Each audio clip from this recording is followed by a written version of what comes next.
जिस बच्चे की अभी तैयारी अगर नहीं हुई है ढंग से, हाँ। तो उसे क्या करना चाहिए? मैथ्स में एनसीईआरटी करे ना करे, या वो जो मोटी-मोटी और किताबें आती हाँ, है हाँ। उनसे ही करना शुरू नहीं, करें? क्या वह एनसीईआरटी एनसीईआरटी की कितनी इम्पोर्टेंस है वहाँ पे? एनसीईआरटी बच्चे सोचते हैं कि एनसीईआरटी से उठा के पूरा बोर्ड में डाल दिया जाता हुँ। है, तो इस बात में कितनी सच्चाई है? अभी जितना टाइम बचा हुआ है, उस हिसाब से किस तरीके से वो डिवाइड करे अपना, क्योंकि केमिस्ट्री में अपना फिजिकल, ऑर्गेनिक और इनऑर्गेनिक ये जो पार्ट्स खुशी हैं। करना था। तो हेलो एवरीवन, कैसे हो आप सभी। तो आज का वीडियो बहुत खास होने वाला है। आज के इस वीडियो में जो भी बोर्ड वाले स्टूडेंट्स हैं, जो बोर्ड की तैयारी कर रहे हैं, सीबीएसई वाले खास करके जो बच्चे, तो आपके लिए इस वीडियो में वो सारी चीज़ें जानने को मिलेगी कि स्टेप बाय स्टेप आपको तैयारी कैसे करनी है। और इस बार फिजिक्स के साथ साथ केमिस्ट्री, बायोलॉजी, मैथ्स, सभी एजुकेटर से आपको मिलने का मौका मिलेगा, जो कि टॉप एजुकेटर, एक्सपर्ट एजुकेटर्स हैं फ्रॉम एलन। ठीक है, मुझे भी काफ़ी नर्वस हो रहा है ऐसे, क्योंकि मैं इनसे पढ़ा हूँ एक समय में, और वीडियो बनाने का मौका मिल रहा है, मेरे लिए भी बड़ी बात है। तो सबसे पहले विवेक सर, सर हेलो। नमस्ते प्यारे बच्चों। Saurabh sir, hello. फिर Anoop sir, hello, hello dear student. और अजय सर। Hello students. तो सर, आज का वीडियो हम ऐसा रखना चाहते हैं कि जैसे कि बोर्ड की एग्ज़ाम है, जैसे कि जेई नीट की तो तैयारी बच्चे कर ही रहे होंगे, मतलब कि मोस्टली जो मेरे वीडियो को बच्चे देख रहे होते हैं वो जेई नीट की तैयारी कर रहे होते हैं। उसके साथ साथ बोर्ड भी रहता है। बोर्ड के लिए भी कई बार क्या होता है कि कन्फ्यूज़न हो जाती है इस समय में जेई के साथ साथ, कि भाई क्या करें, बोर्ड का हमने अच्छे से करा नहीं करा, बोर्ड अभी साथ में कर ले या ड्रॉप, मतलब ये बहुत सारी चीज़ें दिमाग में चलती रहती है, बैकलॉग्स भी, मतलब कि एक डिफ्रेंशिएट करना टफ हो जाता है। तो हम चाहेंगे कि उस हिसाब से हम बात करें कि बच्चों को क्या करना चाहिए। अभी जो स्टेज पे होंगे, आप भी बच्चों को पढ़ा रहे हैं, तो आपको भी मालूम होगा क्लास में कि अभी उनका मूड क्या होगा, किस स्टेज पे है। तो लगभग सभी ऑडियंस वही स्टेज पे होंगी। तो वहाँ से फिर उसके साथ साथ हमारे पास कुछ, जैसे कि मैंने लास्ट वीडियो में भी जो सर के साथ बात करी थी, तो एलन के कुछ मटेरियल्स है, इसको कैसे यूज में ले सकते हैं उस पर भी आएंगे। पर पहले हम गाइडेंस से स्टार्ट करते हैं। राइट बच्चों, इस पॉइंट ऑफ टाइम पर हमारे पास जो रिसोर्सेज अवेलेबल हैं जिनको हमें यूज करना है इफेक्टिवली, उसमें एनसीईआरटी बुक हो गई हमारी। उसके अलावा प्रैक्टिकल वाला पार्ट भी हमें साथ में लेकर चलना है, क्योंकि प्रैक्टिकल बेस्ड क्वेश्चन आपके थ्योरी में भी आते हैं और प्रैक्टिकल वाला टाइम भी आ गया है आपका, और वहां भी 30 नंबर आपके इन्वॉल्व है, ये आपको पता ही है। और फिर तीसरे नंबर पे हम बात करेंगे जो प्रीवियस ईयर क्वेश्चंस रहे हैं कि पीवाईक्यू का इफेक्टिव यूज कैसे हो, कितने सालों तक के पीवाईक्यू रिलेवेंट है, तो उसको आपको लेकर चलना है। और लास्ट में आपकी प्रैक्टिस परफेक्ट हो जाए, एग्जाम के लिए आप एकदम तैयार हो जाएं, तो उसके लिए आपको sample paper and model test paper वगैरह प्रैक्टिस करने होते हैं। तो लास्ट वीडियो में हमने काफी कुछ डिस्कस किया है, तो मैं सोचता हूं कि अभी हम बाकी लोग की राय भी ले लेते हैं इस बारे में। हेलो स्टूडेंट्स, मैं एज अ बायोलॉजी फैकल्टी मैं आपको एक चीज़ बताना जा रहा हूँ। वो ये है कि हम यहाँ पे जब नीट की और बोर्ड एग्जामिनेशंस की जब बात करते हैं, तो यहाँ पे बायोलॉजी पॉइंट ऑफ व्यू से बहुत ज़्यादा आप लोगों को डिफरेंस महसूस नहीं होना चाहिए। ज़्यादातर लोग जब ये या इस सिचुएशन में जब दिसंबर का टाइम आ जाता है, तो माइंड में प्रेशर क्रिएट कर हो जाता है कि बोर्ड एग्जामिनेशंस हम बात करें, कैसे बात करें, उसमें लिखेंगे। ठीक है, तो अगर आप लोगों ने नीट के लिए या कॉम्पिटिटिव एग्जाम के लिए आप लोगों ने कोई चीज़ बात कर पढ़ी है और वो थोरली बात कर रिवाइज आपने करी है, तो आप अपनी लैंग्वेज में भी उसको बात कर लिख सकते हैं। ठीक है, बहुत अच्छे से बात करें, मैनेज हो जाएगा। जैसे नीट में बायोलॉजी ईजी आती है, वैसे यहाँ पे भी बोर्ड एग्जामिनेशंस के अंदर भी बहुत ज़्यादा वेरिएशन देखने को नहीं मिलता है। ठीक है, अगर मैं, जैसे सर ने बिल्कुल सही सीक्वेंस बताया है, आप लोग बात करें पहले जो अपनी मेन बुक है mother of all books NCERT, उसके ऊपर बात करें प्रॉपर, उसको थोरोली रिवाइज करेंगे। उसके एनसीईआरटी बेस्ड जो क्वेश्चंस हैं, टॉपिक वाइज क्वेश्चन है, उनको बात करें फॉलो करेंगे। प्रैक्टिकल्स का बहुत ज़्यादा लोड लेने की ज़रूरत नहीं है, क्योंकि प्रैक्टिकल्स का एक कंसाइज बात करें सिलेबस है, तो उसकी एक बात करें हमारी एलन की एक बुक भी है, प्रैक्टिकल बुकलेट, तो उसमें भी पूरा उसका डिस्क्रिप्शन दे रखा है, तो उस पर बहुत ज़्यादा लोड लेने वाली बात नहीं है। प्रीवियस ईयर के क्वेश्चंस में मैं आपको एक चीज़ बात करें नोटिफाई करता हूँ as per biology point of view, कि जो लॉन्ग आंसर टाइप के जो क्वेश्चंस बात करें देखने को मिलते हैं, ठीक है, उनके ऊपर खास बात करें फोकस करें, क्योंकि पिछले कुछ ईयर्स में ये देखा गया है कि उन्हीं बड़े वाले क्वेश्चंस को तोड़ मड़ोड़ के या फिर उनको डिस्टॉर्ट करके छोटे क्वेश्चंस बनाए गए हैं। ठीक है, तो इस पे बात करें, खास फोकस करें।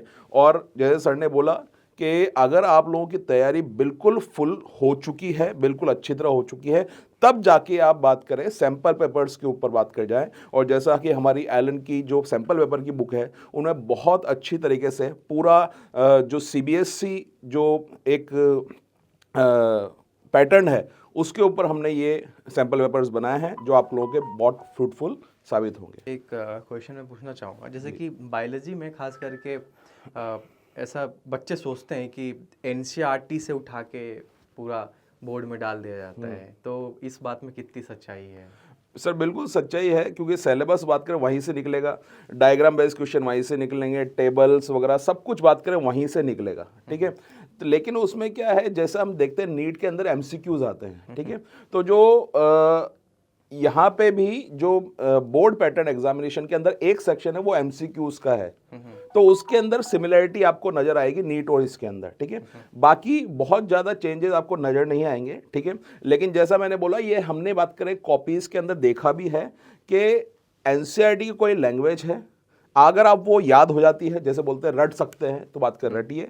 और अगर आपने वो चीज़ समझी है, जैसे अगर आपने कोई डेफिनेशन है आपने वो समझ ली है, तो उसको अगर अपनी लैंग्वेज में आप लिखना चाहें तो वो भी लिख सकते हैं, बट क्वालिटी होनी चाहिए, क्वालिटी वाइज बिल्कुल सही डेफिनेशन वो होनी चाहिए, तो बिल्कुल यही रहेगा। हेलो डियर स्टूडेंट, मैं केमिस्ट्री में बात कर रहे हैं बच्चों। तो अगर आपने पूरी एनसीईआरटी पढ़ रखी है तो आपका नो डाउट जेईई मेन और नीट में सिलेक्शन हो जाएगा। हम बोर्ड की बात करें तो बच्चों बोर्ड में पूरी एनसीईआरटी पढ़ने की जरूरत ही नहीं है। हमने पूरा वेल डिफाइंड मटेरियल बना दिया है, उसमें सिलेक्टेड टॉपिक दे दिए बोर्ड के लिए। बोर्ड अगर आप कोई भी चैप्टर उठाएंगे ना, अगर आप थोड़ा स्टडी करेंगे उसकी, तो आपको एक चैप्टर खत्म करने में 5 से 6 घंटे लग जाएंगे बच्चों। फिर हमने जो बुकलेट बना दिया आपके लिए, सबसे पहली बात करें एनसीईआरटी केमिस्ट्री, वही क्वेश्चन उठाए जो बोर्ड में पूछे जाते हैं। सारे क्वेश्चन करने की जरूरत नहीं है, पूरी एनसीईआरटी पढ़ने की जरूरत नहीं है। पूरी एनसीईआरटी पढ़ोगे जेईई में नीट में सिलेक्शन होगा। बोर्ड के लिए बहुत कम पढ़ना है, टेंशन फ्री होकर पढ़ना है। हमारी बुकलेट पढ़े एनसीईआरटी की, पूरा वेल डिफाइंड क्वेश्चन डाल रखे हैं, एररलेस क्वेश्चन बना दिए। जो एनसीईआरटी में कुछ क्वेश्चनों में मिस्टेक थी वो भी हटा दी हमने। अगर हम बात करें बच्चों, अगर आप पीवाईक्यू क्वेश्चन की, तो पीवाईक्यू क्वेश्चन में आपने देखा हो जितने भी मार्केट में क्वेश्चन चल रहे हैं, जो समय पर बुक्स चल रही हैं, उसमें क्या है, दिल्ली बोर्ड, हरियाणा बोर्ड, ये सब मिक्स कर रखा, स्टेट बोर्ड भी मिक्स कर रखे हैं। हमारा प्योरली सीबीएसई बोर्ड है, सारे जोन के पेपर कवर कर रखे हैं हमने। तो उसमें आपको कुछ भी नहीं करना, आपको ब्लाइंडली हमारी बुकलेट को फॉलो करना है। सबसे पहले करेंगे आप एनसीईआरटी की बुक, फिर करेंगे आप पीवाईक्यू, उसके बाद आप लगाएंगे हमारे सैम्पल पेपर। सर मेरा एक क्वेश्चन रहेगा, जैसे कि केमिस्ट्री के लिए पूछना चाहूँगा कि अभी जितना टाइम बचा हुआ है उस हिसाब से किस तरीके से वो डिवाइड करें अपना, क्योंकि केमिस्ट्री में अपना फिजिकल, ऑर्गेनिक और इनऑर्गेनिक ये जो पार्ट कुछ नहीं करना था एनसीईआरटी में हमको। मैं कह रहा हूँ पूरी एनसीईआरटी पढ़ लेंगे तो पूरी, अगर थोड़ा स्टडी कर रखी है बच्चे ने, जरूरत ही नहीं हमारे को। बोर्ड में उससे बहुत कम आता, 1/10 आता। ठीक है, बोर्ड ईजी है था, वो जेईई में तो ऊपर चला गया है ना। तो बोर्ड के लिए तो ये बुकलेट में जो हमने क्वेश्चन डाल दिए ना, अगर बच्चों पहले वो क्वेश्चन कर ले एक बार, इसमें हमने वो भी डाल दिए, इंटेक्स के क्वेश्चन भी डाल दिए इस बार, क्योंकि इंटेक्स के क्वेश्चन के आंसर नहीं है एनसीईआरटी के अंदर। तो हमने इंटेक्स्ट और सॉल्ड और अनसॉल्ड एक्सरसाइज पूरे क्वेश्चन का थोरो मेटेरियल बना के दिया है इस बार। सर कोई डिफरेंस है, क्योंकि सर जो केमिस्ट्री और फिजिक्स होता है वो कॉमन होता है, चाहे आप जेईई की तैयारी करो या नीट की तैयारी करो, तो कुछ डिफरेंस होता है जैसे बोर्ड के एग्जाम में या लेवल में डिफरेंस आ रहा है। हमारा लेवल डाउन है sir as compared to JEE main और कहते हैं नीट। और पेपर बहुत इजी आएगा सर, बिल्कुल बेसिक पेपर आएगा। एनसीईआरटी बुकलेट करनी है, उसके बाद पीवाईक्यू करना है। 5 जोन हमने पूरा कवर कर रखे हैं, ठीक है ना, क्योंकि दूसरे जो जितने भी मार्केट में सब पेपर आ रहे हैं ना, उसमें Delhi board, outside Delhi, Haryana board, ये भी मिक्स कर रखा। हमने प्योरली सीबीएसई लिया, प्योरली सीबीएसई मतलब प्योरली सीबीएसई, तो इतना करना सफिशिएंट है। एक और क्वेश्चन सर, जो जिस बच्चे की अभी तैयारी अगर नहीं हुई है ढंग से, हाँ, तो उसे क्या करना चाहिए? थोड़ा अगर बेसिक्स भी उतना क्लियर नहीं है तो क्या कर सकते हैं, टिप्स मतलब कि उनको देना, तो उसको कहाँ से स्टार्ट करें? उसको सबसे पहले पीवाईक्यू करना चाहिए। ठीक है, सबसे पहले पीवाईक्यू करेगा, उसके बाद एनसीईआरटी के सॉल्ड और इंटेक्स कर ले काफ़ी है। ओके, तो वो बच्चा वो भी 70 में से कम 50 से ऊपर नंबर ले आएगा, जिसने बच्चा 0 पे बैठा। इम्पोर्टेंट चैप्टर बताना चाहेंगे जो इम्पोर्टेंट चैप्टर रखता हूँ। ज़्यादा वेटेज की बात करें तो सर तीनों में होता है। मैं 5 नंबर क्वेश्चन की बात करता हूँ। 5 नंबर क्वेश्चन एक तो इलेक्ट्रोकेमिस्ट्री से आएगा इस साल, एक आएगा ऑर्गेनिक में एल्डिहाइड कीटोन और अमाइन में से कन्वर्जन बेस्ड क्वेश्चन आएगा बड़ा, ठीक है ना। और एक डी ब्लॉक का, तो डी ब्लॉक में रीजनिंग तैयार करेगा बच्चा, इलेक्ट्रोकेमिस्ट्री में नस्ट इक्वेशन तैयार करेगा बच्चा, ठीक है ना, मोलर कंडक्टिविटी तैयार करेगा। और ऐसे ही अपन बात करें ऑर्गेनिक के अंदर तो वहाँ इंटर कन्वर्जन की प्रैक्टिस करेगा। और जो हम प्रैक्टिकल केमिस्ट्री की बात करते हैं तो प्रैक्टिकल केमिस्ट्री में एनसीईआरटी में क्वेश्चन नंबर 13 और क्वेश्चन नंबर 2 ये एल्डिहाइड कीटोन का 13 और क्वेश्चन नंबर 2 है अमाइन चैप्टर का, ये तैयार कर ले तो प्रैक्टिकल केमिस्ट्री का जो क्वेश्चन आना है वो भी तैयार हो जाएगा उसका। तो पिछले 10 साल का पैटर्न में आपने क्या उसी देखा उसी chemistry उसी में? का वही बता रहा हूँ मैं। ये सारे चैप्टर साथ। हाँ, उसी ग्राफ से बता रहा हूँ कि ये यहाँ पे क्वेश्चन उठता था। मैथ्स से तो सब डरते हैं। मैथ्स बड़ा फेमिलियर सब्जेक्ट है, एक्चुअली इसको बनाना पड़ता है, फेमिलियर बनाना पड़ता है। तो हेलो माय डियर स्टूडेंट, सबसे पहले तो ये 8 मार्च को जो आप लोगों का पेपर होने वाला है उसके बारे में पूरी जानकारी आपके दिमाग में होनी चाहिए। इस पेपर के अंदर जैसा कि आप लोग जानते होंगे 38 क्वेश्चंस आने वाले हैं। 20 क्वेश्चन आपके ऑब्जेक्टिव होंगे और 18 क्वेश्चन आपके सब्जेक्टिव होंगे और साथ में 8 इंटरनल चॉइस होगी बच्चों। बात आती है मैथमेटिक्स के अंदर पेपर को सही अप्रोच के साथ अटेम्प्ट करना, जिससे कि राइट टाइम पर पेपर कंप्लीट हो जाए। राइट अप्रोच का मतलब क्या हो जाता है बच्चों, थोड़ा सोच के देखो। यदि ऑब्जेक्टिव क्वेश्चन है और मैथमेटिक्स के अंदर अल्टरनेटिव हर जगह रहते हैं बच्चों, ऑब्जेक्टिव क्वेश्चन के अंदर यदि आप सब्जेक्टिव अप्रोच लगा रहे हो तो वही 20 क्वेश्चन जो जनरली 30 से 45 मिनट के अंदर हो जाने चाहिए, आप 1.25 घंटा वहाँ खर्च कर दोगे, 1 घंटा 15 मिनट वहाँ खर्च हो गया। फिर इसी तरीके से जो बच्चे जेई की तैयारी कर रहे हैं, कॉम्पिटिटिव एग्जाम्स की तैयारी कर रहे हैं, उनके पास ऑब्जेक्टिव अप्रोच भर के होती है। तो सब्जेक्टिव क्वेश्चंस के अंदर आपने अगर ऑब्जेक्टिव अप्रोच लगा दी तो क्या होगा, सोच के देखो। सब्जेक्टिव क्वेश्चन के अंदर स्टेप वाइज मार्किंग होती है बच्चों। ऑब्जेक्टिव मेथड या आउट ऑफ द सिलेबस जाके आपने अगर कोई मेथड लगा दिया तो आपके नंबर कटेंगे। तो एक बैलेंसिंग होना चाहिए, राइट अप्रोच, राइट क्वेश्चन, सही मेथड, सिलेबस के अंदर जो भी चीजें आपके हैं वो सब आपको पता होनी चाहिए। और इन्हीं सब चीजों को ध्यान में रखते हुए एक कंप्लीट बैलेंसिंग के साथ आप लोगों को ये 3 चीजें जो प्रोवाइड करवाई जा रही है बच्चों, जो सबसे पहले अगर हम बात करें एनसीईआरटी के कंप्लीट सॉल्यूशन, जिसके अंदर बिल्कुल आपको बैलेंसिंग दिखेगी कि ऑब्जेक्टिव क्वेश्चन है तो उसकी क्या अप्रोच होनी चाहिए, सब्जेक्टिव क्वेश्चन है तो उसकी क्या अप्रोच होनी चाहिए। फिर बात करें बच्चों एनसीईआरटी जब आप अगर लगा लेते हो बहुत अच्छे से सही अप्रोच के साथ, तो फिर पीवाईक्यू की तरफ बढ़े आप लोग, प्रीवियस ईयर क्वेश्चन और सैंपल पेपर। इन दोनों के अंदर मैथमेटिक्स के अंदर क्या खास बात होती है बच्चों, आपने पीवाईक्यू लगा लिया, इट्स ओके, या सैंपल पेपर लगा लिया, तो एक सेल्फ एवल्यूशन की बात आती है। आप कॉपी कहाँ चेक कराएंगे, तो वो सेल्फ एवल्यूशन आप खुद से कर सके, इसके लिए हम लोगों ने स्टेप वाइज मार्किंग दी है। कितना लिखने पर कितने मार्क्स जनरली बोर्ड दे देता है, ये चीज आप लोगों को इन सॉल्यूशंस के अंदर देखने को मिलेगी। जब ये सारी चीज कंप्लीट हो जाती है बच्चों, तो बात करते हैं हम लोग सैंपल पेपर की। सैंपल पेपर 5 करो, 10 करो, 15 करो, 50 करो, कोई मना नहीं है, लेकिन कम करने से अगर एक अच्छा आउटपुट मिलता है। जैसे मैं अगर बात करूं, हम लोगों ने यहाँ पर जो बुकलेट आप लोगों को दी है एलन की, उसके अंदर 5+1 का कॉम्बिनेशन है बच्चों। तो वो जो 5 सैंपल पेपर बनाए गए हैं उनके ऊपर कंप्लीट रिसर्च और एनालिसिस करके बनाया गया है। इन्हीं 5 से आप 50 सैंपल पेपर बना दो क्वेश्चंस को रिपीट कर करके, क्या फर्क पड़ जाएगा। पेपर 80 का होता है, 20 नंबर स्कूल के माध्यम से जाता है बच्चों। तो शुरुआत बिल्कुल इसी प्रकार से करें। सबसे पहले एनसीईआरटी। बात ये आती है स्पेशली उन बच्चों के साथ जो कंपटीशन की तैयारी कर रहे हैं कि सर सारे एनसीईआरटी के क्वेश्चन लगाएं क्या, जी सर। टाइम है ही नहीं इतना हमारे पास। तो फिर एक पॉइंट निकल के आएगा बच्चों यहाँ पर कि आप एनसीईआरटी के जो अच्छे और इम्पोर्टेंट क्वेश्चंस हैं जो जनरली अवेलेबल हो जाते हैं, हम लोगों के भी जो एलन की तरफ से सेशन होंगे उसमें हम लोग गाइड करते हैं, तो वहां से उन इम्पोर्टेंट क्वेश्चंस को एक सटीक मेथड के साथ आप कंप्लीट करें सबसे पहले। फिर इसके बाद पीवाईक्यू की तरफ बढ़ो, और पीवाईक्यू और ये सारी चीज कंप्लीट हो जाती है, सैंपल पेपर लगो और उनको सेल्फ एवल्यूट करो कि 80 नंबर का पेपर हो रहा है तो आप कितने ला पा रहे हैं, और रेक्टिफाई करो, अपनी गलतियों को रेक्टिफाई करो कि यार ये गलती हो रही है, इस टॉपिक में ज्यादा नंबर नहीं ला पा रहे हैं, फिर से पढ़ो, दोबारा पढ़ो, 3 बार रिवीजन करो, 4 बार रिवीजन करो। ये बात हुई बच्चों परफेक्शन की, 100 आउट ऑफ 100 की। लेकिन कई स्टूडेंट ऐसे हैं जिन्होंने साल भर उतनी अच्छी तैयारी नहीं की है, तो फिर उनको थोड़ा कम से काम चलाना पड़ेगा बच्चों। तो इसके लिए बेस्ट है एनसीईआरटी इंपॉर्टेंट क्वेश्चन और प्रीवियस ईयर क्वेश्चन, उसके पैटर्न को पकड़ो और उन्हीं चीजों को बार बार रिपीट करो। तो इस तरीके से आप बोर्ड के अंदर फुल आउट ऑफ 4 मार्क्स ला सकते हैं। और बाकी कोई ऐसी विशेष डरने जैसी बात नहीं है। हाँ, ये जरूर जो शुरू में मैंने चीज कही थी बच्चों कि अगर सही राइट अप्रोच के साथ अगर आपने क्वेश्चन को नहीं किया तो फिर यही मैथ्स का पेपर आपको बहुत लेंथी लगेगा, 3 घंटे भी ऐसे लगेंगे, मतलब कम पड़ रहे हैं।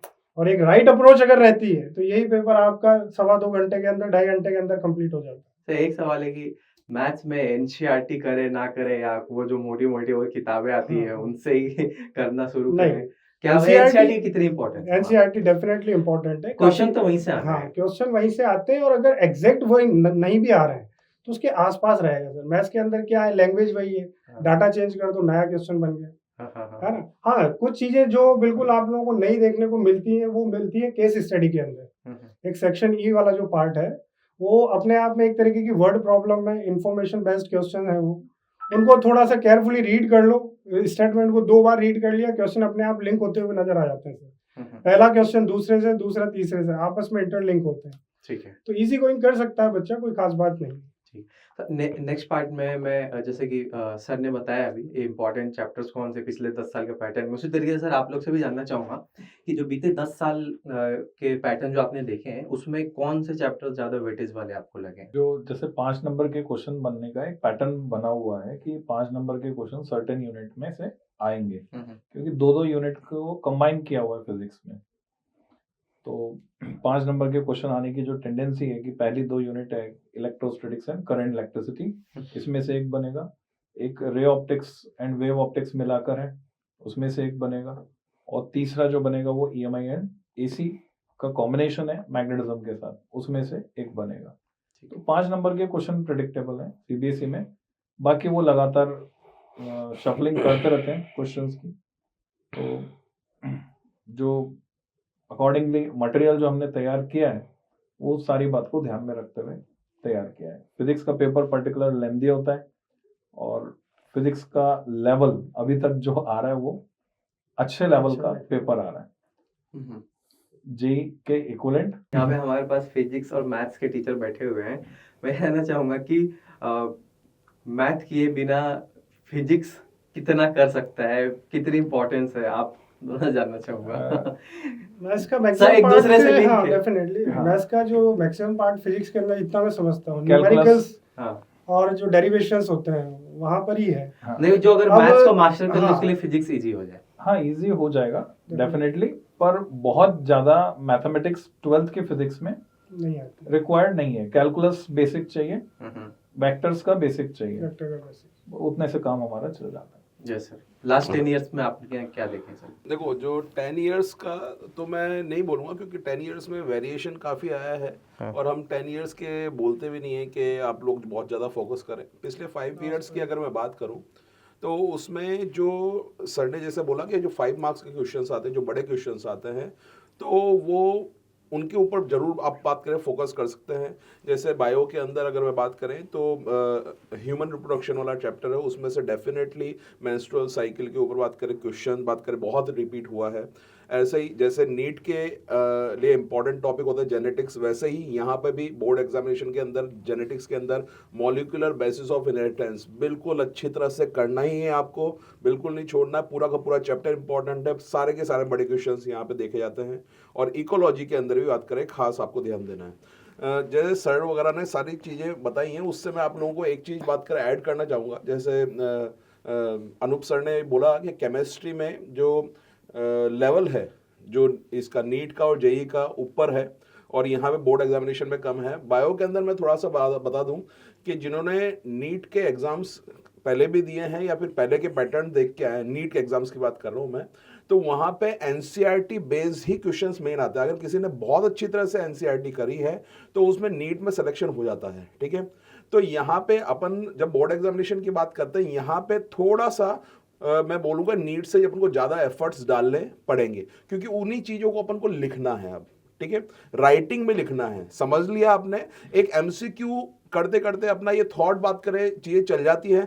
अपन जैसे डायग्राम्स है, टेबल्स है, अपन ग्राफ्स हैं, ग्राफ्स के अंदर बात करें एक्स एक्सिस और वाई एक्सिस पे क्या है, ऐसे ये इनके ऊपर ज़्यादा ध्यान नहीं देते हैं। अपन है कि एमसीक्यू बेस्ड स्टडी करते हैं।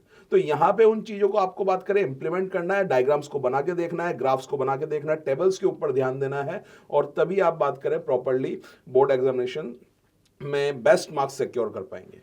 राइट सर, आपसे तो जान लिया मैंने। आपसे जानना चाहूँगा कि आपने क्या देखे लास्ट 10 इयर्स में मैथ्स में? मैथमेटिक्स को लेकर देखो, एक सिस्टमेटिक तरीके से अगर तैयारी की जाए, जैसे अगर ओवरऑल जैसे आप वेटेज की बात कर रहे हैं, तो सबसे बड़ा वेटेज होता है कैलकुलस का, जिसके अंदर 5 चैप्टर्स इंक्लूड होते हैं।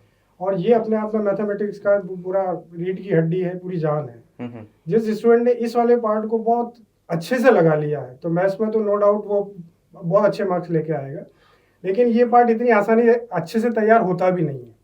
तो इजी टू हार्ड की तरफ बढ़े आप। इजी टू हार्ड का मतलब ये हो जाता है कि पहले वो चैप्टर्स जहाँ से बिल्कुल एक एवरेज बिलो एवरेज बच्चा भी चीज़ों को अंडरस्टैंडिंग ले लेता है, तो वो एक सीक्वेंस में आप लोगों को दे देता हूँ बच्चों। सबसे पहले आप मैट्रिक्स और डिटर्मिनेंट को करें, दोनों बहुत इजी चैप्टर है।